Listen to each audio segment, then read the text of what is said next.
Harka fuuni daawwattootaa fi hordoftoota maatii Muhaa Oromoo akkam jirtan? Nagaan keenya bakkuma jirtanitti isin haa ga'u jenna daawwattootaa fi hordoftoota keenya. Qophii keenya ammaaf qabanne keessatti kan dhaga'uuf jirtan lolli jabaan waraana bilisummaa Oromoo fi waraana Bilisiginnaa jidduutti aanaa Wancii fi gama kaan Wallisoo Amboo dabalatee bakka hedduutti gaggeeffamaa jiraachuudhaa fi WBOn lola gaggeessaa jiruun bakka hedduu qabachuu fi waraana mootummaa Bilisiginnaa injifachuu kan hime.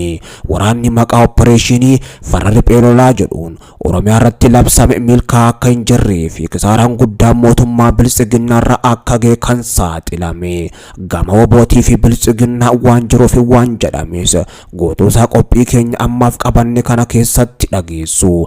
Daawwattootaa fi hordoftoota maatii Muhaa Oromoodha. Qophii keenya ammaaf qabanne isinitti himuudhaan hamma dhuma sagantaatti isin wajjin kan turu ana Muhaa Oromooti. Hamma dhuma sagantaatti nu wajjin turan afeerraa keenya gamanumaan viidiyoo keenya like share gochuus hin dagatinaadha.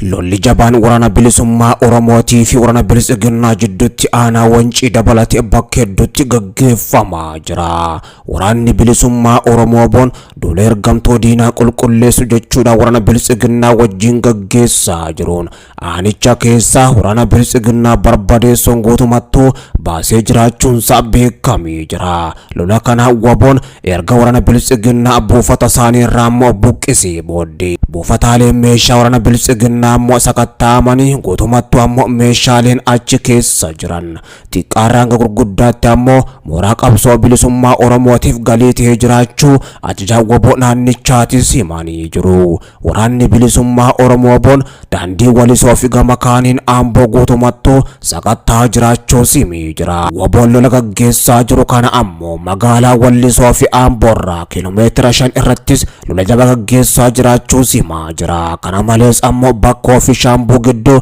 bakka karraa hanga ammoo gabaa facaase jedhamtuttis kaleessarraa eegale lolli cimaan humnoota mootummaa Bilisiginnaa fi waraana bilisummaa Oromoo gidduuttis adeemaa jiru jabaachuun isaatis himamee jira. Lola kanaan ammoo WBOn humna Bilisiginnaatis akka malee mancaasaa jiraachuutu himame. Humni dabalataa mootummaan Bilisiginnaa ergaa jirus ammoo dhaquu malee deebi'ee galaatis hin jiru. Ijoolleen ummataa Bilisiginnaa kokkee qabuudhaan akka malees hafuura kutaa jirti Bilisiginaadha. Kana malees waraanni bilisummaa Oromoo WBOn waraana mootummaa Bilisiginnaa taataa 3 fi paatroolii 2 Finfinnee irraa kaanii gara Wanciidhaa deemaa jiran osoo isaan ammoo Wancii hin gahin seensa Wallisootti WBOn barbadeessuu himee jira. Waraanni maqaa opereeshinii farra riphee lolaa jedhuun ammoo Oromiyaa irratti labsame milkaatis akka hin jirre ibsamaa jira.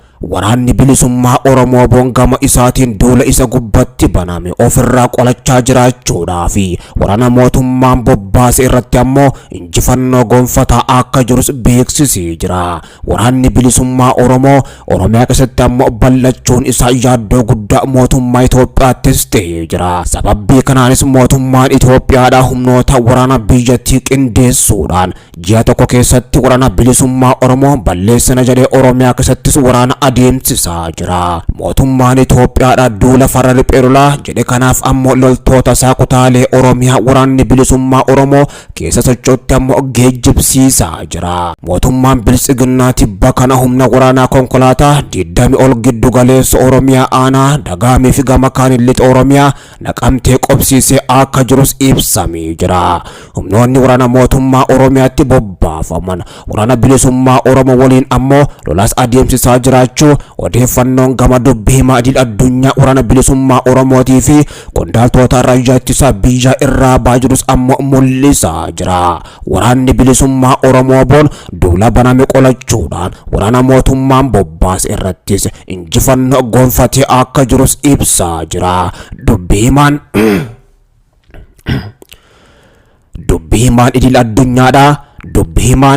Dubbii himaan idil addunyaa waraana bilisummaa Oromoo Odaa Tarbii barroo fuula Tiwiitarii isaanii gubbatti barreessaniin tibbana lola kibba Oromiyaa bakka Malkaa Lammii jedhamutti adeemsifameen humnoonni mootummaa hedduun barbadaa'uu himanii. Lola adeemsifamaa tureen ajajoota waraana dabalatee loltoonni mootummaa hedduun ajjeefamuudhaan kanneen hafan ammoo gara nageelleetti deebi'uu isaanii himanii jiru. Dubbii himaan waraana bilisummaa Oromoo idil addunyaa Odaa Tarbiidha. Kana malees ammoo waraanni bilisummaa Oromoo boon gaarreen warshaa rasaasa hoomachoo marsan qocoo fi gama kaaniin doobbii dabalatee bakka hedduu qabatee akka jiruu fi guutumatti ammoo marsee akka argamus gabaasuun keenya ni yaadatama. Kibba Oromiyaa godina Booranaa naannoo magaalaa Mooyaaleetti ammoo sanbataa fi dilbata darbe lolli waraana bilisummaa Oromoo fi humna mootummaa Itoophiyaa jidduutti adeemsifamuu isaa ammoo BBC'nis gabaasee jira. Raayyaan ittisaa biyya Itoophiyaa gama isaatiin haleellaa waraana bilisummaa Oromoo irratti ammoo raawwataa jiraachuus ibsee jira. Ajajaan raayyaa ittisaa biyya damee kibbaa ammoo Koloneel Girmaa Ayyaalaa tarkaanfiin waraana bilisummaa Oromoo irratti fudhatamaa jiraachuus ibsanii jiru. Waboon ammoo humna isaanii barbadeessinee injifannoos irratti argannee jirra jechuudhaan himaa jira. Humni mootummaadha waraana bilisummaa Oromoo injifachuu dadhabnaan ammoo namoota nagaa irrattis dallansoo isaanii bahaa jiraachuu jiraattonnis himachaa jiru. Keessattuu jiddu galeessa Oromiyaa fi kibba Oromiyaatti yeroo humni waraana bilisummaa Oromoodha isaan haleelee yoo dheessan ammoo namoota nagaa hedduu isaanii reebuudhaa fi gama kaaniin ajjeesaa qabeenya uummataa ammoo ibiddaan barbadeessaa baqachaa akka jirantu himamaa jira. Mootummaan ammoo miidhaa humnoota mootummaatiin namoota nagaarra gahaa jiru ilaalchisee haga ammaatti ammoo waa jechuu baatus hidhaa fi gama kaaniin reebichi kutaalee Oromiyaa garaagaraa keessatti raawwatamaa jirus itti fufee jira. Yeroo humnoonni Amaaraa Oromiyaa weeraruudhaaf leenjifamaa jiran kanatti ammoo mootummaan naannoo Oromiyaa nageenya uummata Oromoo fi daangaa Oromiyaa tiksuu dhiisee humnoota waraana alaa dabalatee Oromiyaa dirree waraanaa gochuun faayidaa hin qabaatu jechaa jiran hayyoonni Oromoodha. Qondaalonni mootummaa fi kan waraana Itoophiyaa amma dura ammoo yeroo hedduudhaaf waraana bilisummaa Oromoo yeroo gabaabatti ammoo dhabamsiifna jedhanii kan dhaadataa turanii fi gama kaaniin ammoo waraana isaanii duulchisaa turan. Garuu ammoo amma yoonaatti waraana bilisummaa Oromoo waboos injifachuu hin dandeenye. Waraanni bilisummaa Oromoo boon ammoo humnoota mootummaan Abiyyi amma bobbaasaa jiru injifachuudhaan bakkoota hedduus qabachuu himaa jira. Ijoolleen Oromoodha saba isaaniitii wajjin ta'uudhaan gabrummaa saba kanarraa ammoo buqqaasuudhaaf hadheeffatanii lola hadhaawaa humnoota mootummaatii wajjin gaggeessaa kan jiran injifannoodhaan saba isaaniittis galaa jiraachuu himaa jiru. Keessattuu waraanni bilisummaa Oromoo boon kibba Oromiyaa gama kaaniin jiddu galeessa Oromiyaa fi akkasuma lixa Oromiyaa fi bakka hedduuttis ammoo gandoota hedduu bilisa baasuudhaan magaalota hedduu qabatee jira. Uummanni Oromootis ammoo iyyoo waraanni isaa waraanni bilisummaa Oromoo injifannoo gonfatu bahuudhaan ammoo yoo simatus mul'achaa jira. Kunis ammoo mootummaa Abiyyi Ahmad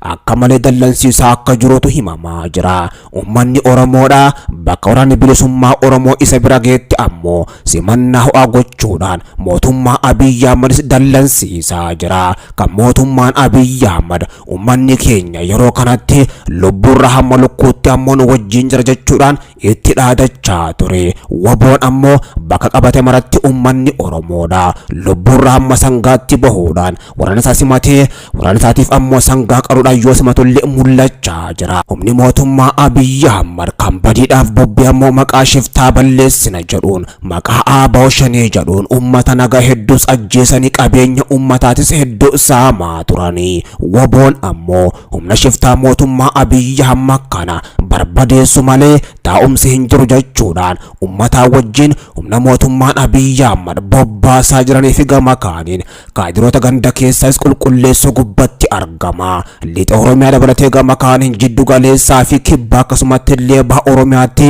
lolli jabaan torbee kana keessa humnoota mootummaatii fi waboo gidduutti gaggeeffamaa kan jiru. Ijoolleen uummataa waraana mootummaa Abiyyi Ahmad biyyatti dabaluudhaan hedduu isaanii ammoo ol erguudhaan bakka irraa deebii hin qabnettis erganii injifannoo guddos gonfatanii jiru. Injifannoo booddees ammoo ijoolleen uummataa kana booddee lafti Oromiyaadha bakka awwaalcha diinaa taati jechuudhaanis dhaadatanii jiru. Ajajoonni waraana bilisummaa Oromoodha jiddu galeessa gama kaaniin kibbaa fi akkasumatti lixaa fi bahaa kaabatti argamanis uummanni Oromoodha ijoollee isaaniitiin wajjin ta'uudhaan humna diina ofirraa qolachuu akka qabanis ergaa jajjabduu dabarsaa jiru. Oromoon gabrummaa kana geeyyoo jedhee ijoolleensa bilisa isa baasuuf qophii waan ta'eef ijoollee kana cinaa dhaabbachuu qaban jechuudhaan hayyoonni Oromootis biyya keessaa fi alaa ergaa jajjabduu dabarsaa jiru.